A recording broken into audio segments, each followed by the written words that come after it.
বিদেশের মাটিতে যার সঙ্গে যত কথাই বলি না কেন, বোর সঙ্গে, ছেলেপেলের সঙ্গে, যার সঙ্গে যত কথাই বলি না কেন, মা আর আব্বার সঙ্গে কথা না বললে মনে হয় যেন আমার দিনটাই আজকে অসম্পূর্ণ। হ্যাঁ, মার সাথে কথা বলা লাগবেই, বাবার সঙ্গে কথা বলা লাগবেই। কথা না বললে পরে মনে হয় যেন যে আমার কি একটা অশান্তি লাগছে। তাই চিন্তা করি, আজ বাপ মা বেঁচে আছে, কিন্তু যখন মারা যাবে তখন যে কী হবে তো সেটাই চিন্তা করি। একটু দূরে থাকলে মনে হয় যে আমি কখন কথা কখন ফোন দিয়ে। আর দেশে থাকলে তো কোনো সমস্যা নেই, সবসময় চোখে চোখে সামনাসামনি থাকলাম।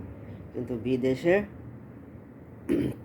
মার সঙ্গে কথা না বললে আমার মনে হয় যেন যে আমার মানে কী বলবো, মানে ইয়েই হচ্ছে না, ভালোই লাগছে না। তো আজ দুদিন কথা বলতে পারি না, মোবাইলের সমস্যা আছে, নেটের সমস্যা আছে, যাই হোক আজকে কথা বলবে না। তা কার কার এই সমস্যা হয়, যার যার মা বাপ বেঁচে আছে, আমি জানি আমার মতন সবারই এরকম সমস্যা হয়। ওকে, সালাম আলাইকুম।